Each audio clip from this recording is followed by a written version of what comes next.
ഇവിടെ ഒരു കാര്യം ഒറ്റ സെക്കൻഡ് ഈ താനൂർ കേസിൽ SP സുജിത് ദാസ് താങ്കളോട് ഈ ഫോൺ സംഭാഷണത്തിൽ പറഞ്ഞ ചില കാര്യങ്ങളുണ്ടല്ലോ, അതിന്റെ മാനസിക ബുദ്ധിമുട്ട്, അത് ഒരു കൊലപാതകമല്ല എന്നതടക്കമുള്ള കാര്യങ്ങൾ അദ്ദേഹം വിശദീകരിക്കുന്നുണ്ടോ? അത് താങ്കൾ എത്രത്തോളം വിശ്വാസത്തിലെടുക്കുന്നുണ്ട്? താനൂർ കസ്റ്റഡി കൊലയുമായി ബന്ധപ്പെട്ട് താങ്കൾക്ക് എന്താണ് ലഭിച്ചിരിക്കുന്ന വിവരം? താങ്കൾക്ക് പലയിടത്തു നിന്നും വിവരങ്ങൾ ലഭിക്കുന്ന പശ്ചാത്തലത്തിൽ ചോദിക്കുകയാണ്.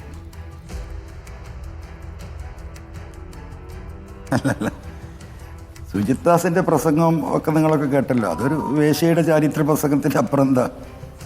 അത്ര ഞാൻ അതിനെക്കുറിച്ച് കാണുന്നുള്ളൂ. അതൊക്കെ അതിൻ്റെ ഒരു ഭാഗം, അത്രയേ ഉള്ളൂ.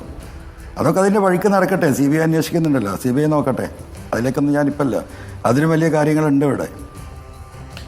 ഇവിടെ താങ്കളെ സംബന്ധിച്ചിടത്തോളം സുജിത് ദാസ് അല്ല പ്രധാനപ്പെട്ട ഒരു ലക്ഷ്യം. അങ്ങനെ തന്നെയാണ് ഞാൻ മനസ്സിലാക്കുന്നത്. താങ്കളുടെ ഫൈറ്റ് യഥാർത്ഥത്തിൽ MR അജിത് കുമാറിനെതിരായിട്ടാണ്. അതിനൊരു കാരണമായി താങ്കൾ പറയുന്നത് മുഖ്യമന്ത്രിയുടെ ഓഫീസിനെ അബദ്ധത്തിലാക്കുന്നു അദ്ദേഹം എന്നുള്ളതാണ്. നോക്കൂ, ഈ താങ്കൾ എന്നോട് ഇങ്ങോട്ട് ചോദിച്ചൊരു ചോദ്യമുണ്ട്. ഈ പറയുന്ന ഈ സുജിത് ദാസിൻ്റെ വെളിപ്പെടുത്തൽ കണ്ടില്ലേ, താഴെയുള്ള പോലീസ് ഓഫീസർമാരെ എങ്ങനെയാണ് അജിത്ത് ഉപയോഗിക്കുന്നത് എന്ന്.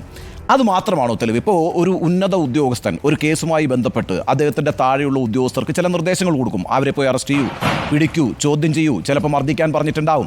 അതൊക്കെ പോലീസ് സേനയുടെ ഒരു പ്രവർത്തന രീതിയാണ്. അതിനപ്പുറം താങ്കൾ ഈ വാർത്താ സമ്മേളനത്തിൽ മാമി എന്നൊരു വ്യവസായിയെ കോഴിക്കോട് കാണാതായല്ലോ എന്ന് ചോദിക്കുന്നുണ്ട്. അവിടെ അത് താങ്കൾ അർദ്ധവിരാമത്തിൽ അവസാനിപ്പിക്കുകയും ചെയ്തിട്ടുണ്ട്. അപ്പം ഇതിനൊക്കെ പുറത്ത് ഈ ഉദ്യോഗസ്ഥർക്ക് നിർദ്ദേശങ്ങൾ കൊടുക്കുന്നതിനപ്പുറത്ത് ചില ആളുകളെ ടാർഗറ്റ് ചെയ്തുകൊണ്ട് ആളുകളെ ഇല്ലാതാക്കുന്ന, കൊല ചെയ്ത് കളയുന്ന, നശിപ്പിച്ച് കളയുന്ന ഒരാളാണോ MR അജിത് കുമാർ? അങ്ങനെ കൃത്യമായ തെളിവുകൾ അങ്ങയുടെ പക്കലുണ്ടോ? എനിക്ക് കിട്ടിയ വ്യക്തമായ തെളിവിൻ്റെ അടിസ്ഥാനത്തിൽ അങ്ങനെ തന്നെ ആവാനാണ് സാധ്യത. അത് ഇനി അന്വേഷിക്കുന്ന ഈ പറയുന്ന സ്പെഷ്യൽ ടീം വരികയാണെങ്കിൽ അവരാണിത് കണ്ടെത്തേണ്ടത്. നമുക്ക് കണ്ടെത്തലിന് പരിമിതികളുണ്ടാവും. ആ കണ്ടെത്തലിൻ്റെ അടിസ്ഥാനത്തിൽ ഞാൻ സ്പെസിഫിക്കായി പറഞ്ഞ ആ വിഷയത്തിൽ ഈ പറയുന്ന സുജിത് ദാസും MR അജിത് കുമാറും അവർ തന്നെയാണ് അതിൻ്റെ പിന്നിൽ പ്രവർത്തിച്ചത്. അവർ ഇൻഫോമറായിട്ടുള്ള ഈ പറയുന്ന സുജിത് ദാസിൻ്റെ ഈ പറയുന്ന മലപ്പുറത്തെ കള്ളക്കച്ചവടവുമായി ബന്ധപ്പെട്ടുള്ള എല്ലാ ഇൻഫർമേഷനും കയ്യിലുള്ള ഒരു ഇൻഫോമറെയാണ് കൊല ചെയ്യപ്പെട്ടിട്ടുള്ളത്. ഇടവണ്ണയിൽ റിദാൻ. എൻ്റെ വീട്ടിൻ്റെ അടുത്തല്ലേ ഉണ്ണി, ഇടവണ്ണ പഞ്ചായത്തിലല്ലേ? എൻ്റെ വീട്ടിൽ നിന്ന് 2.5 കിലോമീറ്റർ അപ്പുറത്താണ്. അന്ന് ഇത് കേൾക്കുന്നുണ്ടായിരുന്നു. പക്ഷേ ഞാൻ ഈ പറയുന്ന സംഗതികളൊക്കെ ഇതിൻ്റെ പിന്നാലെ പോകാൻ തുടങ്ങിയതിന് ശേഷമാണ്. ഒരു പോലീസ് ASI പത്തപ്പിരിയം എൻ്റെ വീട്ടിൽ നിന്ന് 6 കിലോമീറ്റർ, ഇടവണ്ണ പഞ്ചായത്ത്, ആത്മഹത്യ ചെയ്തതാണ്. ആ ആത്മഹത്യ ചെയ്തതിൽ അദ്ദേഹം ആത്മഹത്യക്കുറിപ്പ് അദ്ദേഹത്തിൻ്റെ മേശപ്പുറത്ത് പേനയുണ്ട്. അദ്ദേഹവുമായി ബന്ധപ്പെട്ട വേറെ പോലീസുകാരുണ്ട്. ഞാൻ മരിക്കുകയാണ്, എനിക്കിനി ജീവിക്കാൻ കഴിയില്ല എന്ന് പറഞ്ഞിട്ടുണ്ട്. കൃത്യമായ പോലീസിൻ്റെ സുജിത് ദാസിൻ്റെ പീഡനം സഹിക്കവയ്യാതെയാണ് ഞാൻ മരിക്കുന്നതെന്ന് അദ്ദേഹം അവിടെ എഴുതി വെച്ച് പേന ഡയറിയിലുണ്ടെന്നാണ് പറയുന്നത്. മിനിറ്റുകൾക്കകം ഈ പറയുന്ന ഇദ്ദേഹത്തിൻ്റെ ഈ സ്പെഷ്യൽ കോഡ് അവിടെ എത്തി ആ ഡയറി കസ്റ്റഡിയിലെടുത്തു. പിന്നെ ആ ഡയറി തിരിച്ചു കൊടുക്കുമ്പോൾ പിന്നെ ആ ഡയറി തിരിച്ചു കൊടുക്കുമ്പോൾ ആ പേജുകൾ അതിലില്ല. ആ വീട്ടുകാർക്ക് അന്ന് പരാതി ഉണ്ടായിരുന്നു. അവർ പരാതിക്കുമ്പോൾ മുന്നോട്ട് വരാൻ തയ്യാറായിരുന്നു. അവരെ അതിൽ നിന്ന് പിന്തിരിപ്പിച്ചു. അതിൽ നിന്ന് പിന്തിരിപ്പിച്ചത് ഞാൻ പറഞ്ഞ ഇദ്ദേഹത്തിൻ്റെ ശക്തമായ, അതായത് സുജിത് ദാസിൻ്റെ ശക്തമായ സമ്മർദ്ദത്തിന് വഴങ്ങിയിട്ട് വേറൊരു DYSP ആണത് സെറ്റിൽ ചെയ്യുന്നത്. ഇന്നിപ്പോൾ ആ കുടുംബമായിട്ട് നമ്മളിതിൻ്റെ ഭാഗമായിട്ട് വേറെ വഴിക്ക് നമ്മൾ ബന്ധപ്പെട്ടു. അവർ ഭയന്നിരിക്കുക. വേറെ രീതിയിൽ അവർ സ്വാധീനിച്ചിട്ടുണ്ട്. അന്ന് പരാതി പറഞ്ഞ ആളുകൾക്ക് ഇപ്പോൾ പരാതി പറയാൻ ധൈര്യമില്ല ഉണ്ണി. അങ്ങനെ പലതും ധൈര്യമുള്ളവർ വേറെ വരുന്നുണ്ട്. നമുക്ക് നോക്കാം. ശ്രീ PV അൻവർ, എന്തുകൊണ്ടാണ് മുഖ്യമന്ത്രിയും പാർട്ടിയും മുഴുവൻ അറിയുന്നതിന് മുമ്പ് ഈ കാര്യങ്ങൾ ഒരു വാർത്താ സമ്മേളനത്തിലൂടെ അറിയിക്കാം, ഈ തെളിവുകൾ പുറത്തുവിടാം എന്ന് താങ്കൾ കരുതിയത്? ഞാൻ ഒന്നുകൂടി വ്യക്തതയ്ക്ക് വേണ്ടിയാണ് ഞാൻ താങ്കളോട് വീണ്ടും ചോദിക്കുന്നത്. എല്ലാ തെളിവുകളും ഇനിയും പറഞ്ഞല്ലോ, ഇനിയും ചില കാര്യങ്ങൾ കൂടി പുറത്തുവിടാനുണ്ട്, എന്നിട്ടേ തിരുവനന്തപുരത്തേക്ക് ഉള്ളൂ എന്ന്. അപ്പോൾ എല്ലാ തെളിവുകളും പുറത്തുവിട്ട ശേഷം മുഖ്യമന്ത്രിയെ കാണാം അല്ലെങ്കിൽ തിരുവനന്തപുരത്തേക്ക് പോകാമെന്ന് പറയുമ്പോൾ നടപടിയെടുക്കാൻ നിർബന്ധിതമായൊരു സാഹചര്യം സൃഷ്ടിച്ച ശേഷം പോയാൽ മതി, ഇതെല്ലാം പുറത്തേക്ക് ജനം മുഴുവൻ അറിഞ്ഞ് കേരളം മുഴുവൻ അറിഞ്ഞ ശേഷം പോയാൽ മതി എന്ന തീരുമാനത്തിലേക്ക് താങ്കൾ എത്തുകയാണോ? അതാണോ അതിൻ്റെ അർത്ഥം? രണ്ടാമത്തത്, ഒറ്റയ്ക്ക് ഈ MR അജിത് കുമാർ ഒറ്റയ്ക്ക് ഈ കാര്യങ്ങൾ ചെയ്യുന്നു, അതല്ലാതെ വലിയ സഹായം, മുകളിൽ നിന്ന് വേറെന്തെങ്കിലും സഹായം ഈ MR അജിത് കുമാറുണ്ടോ? അദ്ദേഹത്തിൻ്റെ ഒറ്റയ്ക്കുള്ള താല്പര്യമാണ് ഇതൊക്കെ എന്ന രൂപത്തിലാണോ താങ്കൾ ഇതിനെ കാണുന്നത്? അല്ല, M.R. രാജകുമാർ ഒറ്റയ്ക്കല്ല.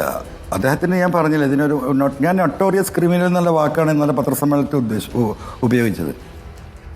Who is A notorious criminal? ആ നൊട്ടോറിയസ് ക്രിമിനലിസം അദ്ദേഹത്തിൽ ഉണ്ടായിട്ടുണ്ട് എന്ന് 95% എനിക്ക് ബോധ്യപ്പെട്ടപ്പോഴാണ് ഞാൻ ആ വാക്ക് ഉപയോഗിച്ചത്. അതിനൊരു സംഘം ഇവിടെ ഉണ്ട്, അത് ആ രീതിയിൽ തന്നെ പ്രവർത്തിക്കുന്നുണ്ട്. ഒറ്റക്കൊന്നും ഒരാൾക്ക് ചെയ്യാൻ കഴിയുന്ന കാര്യങ്ങളല്ല ഇത്. ഇപ്പോൾ ഞാൻ ആ മാമി തിരോധാനം പറഞ്ഞല്ലോ, ഇടവണത്തെ മർഡർ പറഞ്ഞല്ലോ, വെടിവെപ്പ് കേസ്, താനൂരത്തെ കാര്യം പിന്നെ നിങ്ങൾക്കറിയാം. ഇടവണ്ണയിലെ പോലീസുകാരൻ ശ്രീകുമാറിൻ്റെ കാര്യം പത്തപ്പിരത്തി ഞാൻ സൂചിപ്പിച്ചു. ഇതൊന്നും അല്ലാത്തത് ഇഷ്ടം പോലെ ഉണ്ട്. അപ്പം നമ്മൾ വിചാരിക്കുന്നിടത്തല്ല ഈ കാര്യങ്ങൾ. ഈ വാർത്താ സമ്മേളനത്തിന്റെ കാര്യം കൂടി, അതിനു കൂടി മറുപടി. താങ്കളെല്ലാം പറഞ്ഞ ശേഷം പോയാൽ മതി എന്ന് തീരുമാനിച്ചതിന്റെ കാര്യം നടപടിയെടുക്കാൻ നിർബന്ധിതമാക്കുന്നു എന്നുകൂടി അതിന് അർത്ഥമില്ലേ? അല്ല, അത് എനിക്കൊന്ന് ആശ്വസിക്കണ്ടേ, ഇതെല്ലാം ഒന്ന് പറഞ്ഞിട്ട്. ഒരു പക്ഷേ ഇനി ഈ കാര്യങ്ങൾ കൂടുതൽ പറയാൻ ഞാൻ ബാക്കിയില്ലെങ്കിൽ എന്ത് ചെയ്യും? എനിക്ക് നല്ല കാര്യം ഇവരതും അതിലപ്പുറം ചെയ്യും എന്നുള്ളത് ഇപ്പോൾ ഈ അന്വേഷണത്തിൽ ബോധ്യപ്പെട്ടതാണ്. അപ്പം അതിനുള്ള സാധ്യത ഞാൻ കാണുന്നുണ്ട്. ഞാൻ പറഞ്ഞു, നിങ്ങളൊക്കെ ഒരു നടപടിയാണ് ഇതിൽ പ്രതീക്ഷിക്കുന്നത്. ഞാൻ നടപടിയല്ല ഇതിൽ പ്രതീക്ഷിക്കുന്നത്. ഈ പറയുന്ന നൊട്ടോറിയസ് ക്രിമിനലുകൾ ജയിലിലേക്കാണ് പോകേണ്ടത്. ഞാനൊരു നടപടിക്ക് വേണ്ടിയിട്ടല്ല, ഞാൻ ആദ്യം നടപടിക്ക് വേണ്ടിയിട്ടാണ് ഇറങ്ങി തിരിച്ചിരുന്നത്. പക്ഷേ ഇതിൽ ഇറങ്ങിത്തിരിച്ച് ഇതിൻ്റെ അനുഭവങ്ങൾ, മനുഷ്യർ പങ്കുവച്ച അനുഭവങ്ങൾ, പ്രതിയും വാദിയും ഒരുമിച്ചിരുന്ന് എന്നോട് പറഞ്ഞ കാര്യങ്ങൾ, അപ്പോൾ പിന്നെ ഇതിന് ഒരു രക്ഷയില്ല. ഇത് പക്കാ ക്രിമിനലിസാണ്. ശ്രീ പി വി അൻവർ, താങ്കൾ ഈ M.R. അജിത് കുമാറിനെതിരായിട്ട് ക്രിമിനൽ കുറ്റാരോപണം മാത്രമല്ല നടത്തിയിട്ടുള്ളത്. കഴിഞ്ഞ ദിവസം താങ്കൾ ഒരു പൊളിറ്റിക്കലായ ആരോപണവും നടത്തി. അതൊരു ചെറിയ ആരോപണമല്ല. കാരണം കേരള രാഷ്ട്രീയം തന്നെ കഴിഞ്ഞ ലോക്സഭാ തെരഞ്ഞെടുപ്പിൽ മാറി മറിഞ്ഞല്ലോ. ആദ്യമായി BJPക്ക് കേരളത്തിൽ നിന്നൊരു MP ഉണ്ടായി, തൃശ്ശൂരിൽ നിന്ന് സുരേഷ് ഗോപി. ആ സുരേഷ് ഗോപിയുടെ വിജയത്തിന് വഴിയൊരുക്കാൻ വേണ്ടി പൂരം കലക്കിയത് M.R. അജിത് കുമാറിൻ്റെ അറിവോടുകൂടിയാണ് എന്നൊരാരോപണം താങ്കൾ ഉന്നയിച്ചിട്ടുണ്ട്. അപ്പോൾ ക്രിമിനലിസം മാത്രമല്ല, ഒരു പൊളിറ്റിക്കൽ റോളും അദ്ദേഹം പൊളിറ്റിക്കലായ താല്പര്യങ്ങളോടുകൂടി പ്രവർത്തിക്കുന്നു എന്നൊരു ആരോപണവും താങ്കൾക്കുണ്ട്. ഉണ്ണി, ഈ പൂരം കലക്കിയ കേസ് ഞാൻ ഇന്നലെയല്ല പറഞ്ഞതിൻ്റെ ഉണ്ണി. പൂരം കലക്കിയതിൻ്റെ പിറ്റേ ദിവസത്തെ ഫേസ്ബുക്ക് പോസ്റ്റ് ഉണ്ണി എടുത്തൊന്ന് പരിശോധിച്ച് നോക്കൂ.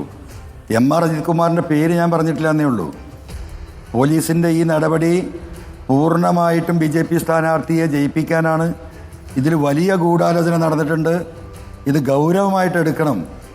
ഇത് ഈ പറയുന്ന VS സുനിൽകുമാറിൻ്റെ പരാജയത്തിന് കാരണമാകും എന്ന് അതിൽ എഴുതിയിട്ടുണ്ട്, ഉത്തരവാദിത്തപ്പെട്ടവരോട് പറഞ്ഞിട്ടുണ്ട് ഉണ്ണി. അപ്പം ഇത് മൊത്തം ഈ സിസ്റ്റത്തെ തകർക്കാൻ, ഞാൻ ആവർത്തിച്ച് പറയുന്നില്ല, റിസർച്ച് നടത്തി PhD എടുത്തിട്ടാണ് ഇദ്ദേഹം നിൽക്കുന്നത്. ഇനിയിപ്പോൾ കിട്ടിക്കൊണ്ടിരിക്കുന്നത് ഇതിലും വലുതാണ്. നമുക്കറിയാലോ, ഞാനിപ്പോൾ പറയുന്നില്ല, അത് എൻ്റെ വായിന്ന് വീണ് പോകും. Please don't ask me any question like this. I will comment again, I will explain.